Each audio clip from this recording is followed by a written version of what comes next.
بسم اللہ الرحمن الرحیم۔ السلام علیکم ورحمۃ اللہ وبرکاتہ۔ وعلیکم السلام ورحمۃ اللہ۔ شاعر کہتا ہے کہ آ گیا عین لڑائی میں اگر وقت نماز، آ گیا عین لڑائی میں اگر وقت نماز، قبلہ روح ہو کے زمیں بوس ہوئی قوم حجاز، قبلہ روح زمیں بوس ہوئی قوم حجاز، اور ایک ہی صف میں کھڑے ہو گئے محمود و ایاز، ایک ہی صف میں کھڑے ہو گئے محمود و ایاز، نہ کوئی بندہ رہا اور نہ کوئی بندہ نماز، نہ کوئی بندہ رہا نہ کوئی بندہ نماز۔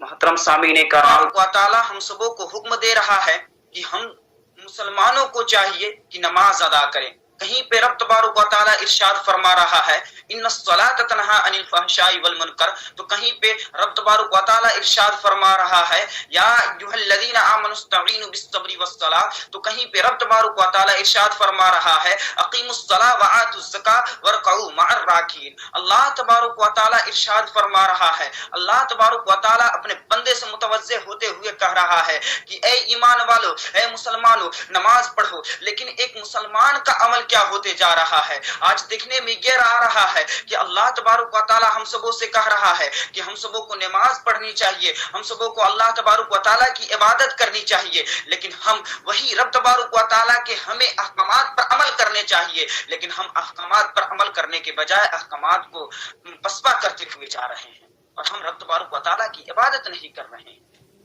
حالانکہ رب فرماتا ہے ان الصلاۃ تنہی عن الفحشاء والمنکر، کہ بے شک نماز بے حیائی اور برائیوں سے روکتی ہے۔ اس کی مثال یوں سمجھ سکتے ہیں کہ دیکھیں کہ اللہ تبارک و تعالیٰ نے کتنا اچھا ہم لوگوں کے لیے ایک راہ نکال دیا ہے کہ اگر تم بے حیائیوں اور برائیوں سے بچنا چاہتے ہو تو بس کچھ نہیں کرنا، بس رب تبارک و تعالیٰ کی عبادت کرنی ہے، رب تبارک و تعالیٰ کے باتوں پر چلنا ہے۔ رب تبارک و تعالیٰ نے اپنے بندوں پر 5 وقت کی نمازیں مقرر کی ہیں، انہی نمازوں کو پڑھ لیا جائے، بس انشاءاللہ العزیز سارے بے حیائیوں اور بری باتوں سے بندے بچتے جائیں گے۔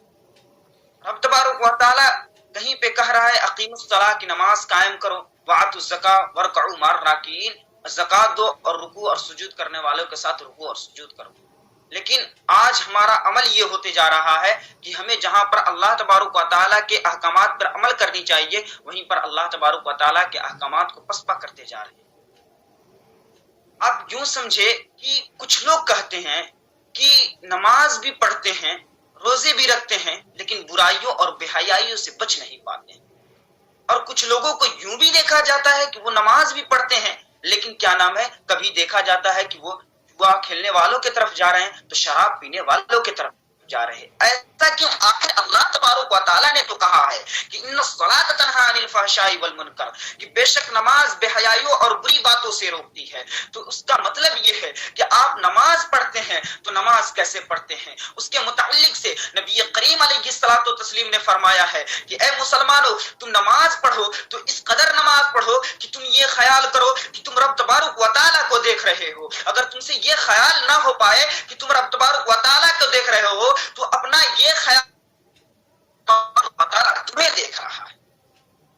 اور کیا نام ہے، یہاں پر ایک بات اور ہے کہ اگر نماز ادا کر لیے جائے تو ساری بے حیائی اور ساری بری باتوں سے محفوظ ہے۔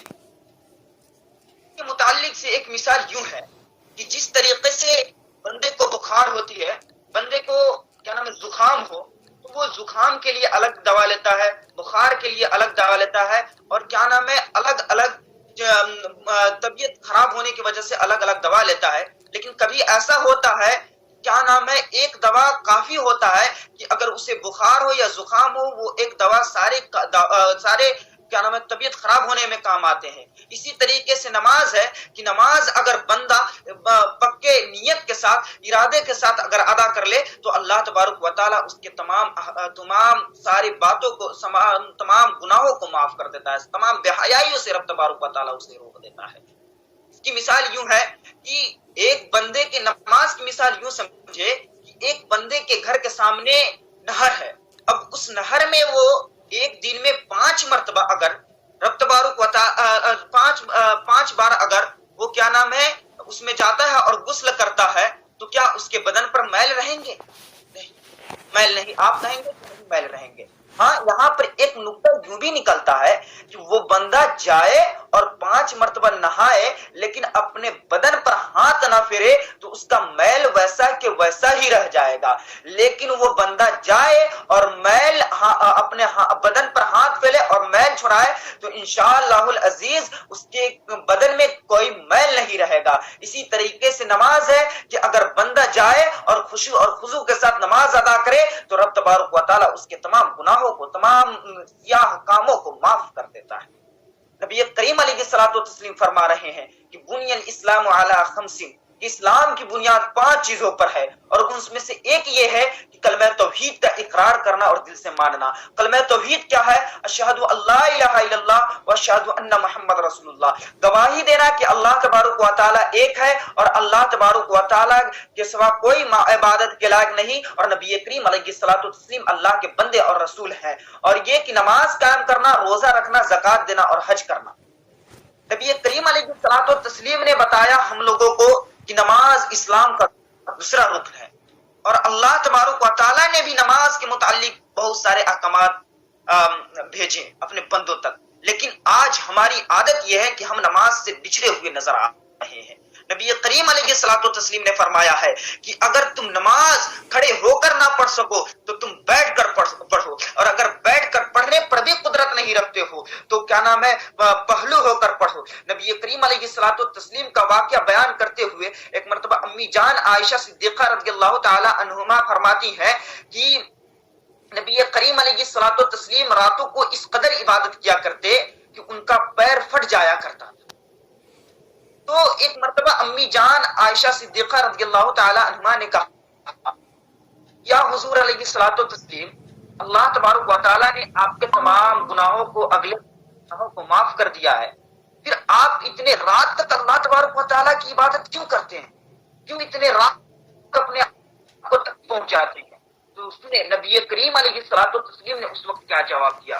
نبی کریم علیہ الصلوۃ والتسلیم نے اس وقت فرمایا کہ کیا میں یہ پسند کروں کہ میں اللہ تبارک و تعالیٰ کے نزدیک ناپسندیدہ ہو جاؤں؟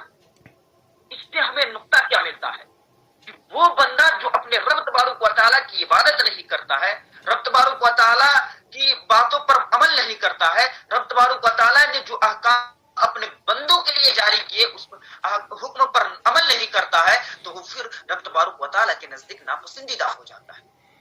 تو ہماری ان تمام باتوں کا خلاصہ یہ ہے، ہم نے جو باتیں پیش کی ان سب باتوں کا لب لباب یہی ہے کہ ہم سبوں کو چاہیے کہ اللہ تبارک و تعالیٰ نے اگر ہمیں حکم دیا کہ نماز پڑھو تو بس بغیر چوں چرا کے ہم رب تبارک و تعالیٰ کی عبادت میں لگ جائیں، رب تبارک و تعالیٰ کی عبادت کریں. اور یقیناً اسلام میں یہ بہت اہم ترین عبادت ہے، اہم ترین یہ رکن ہے کہ ہم نماز پڑھیں. بندہ مومن کی ایک یہ معراج ہے کہ وہ نماز پڑھے. بندہ مومن اگر کوئی گناہ کرتا ہے، گناہ پہ گناہ کیے جاتا ہے، لیکن وہ رب تبارک و تعالیٰ کی عبادت کرتا ہے تو رب تبارک و تعالیٰ اس کے تمام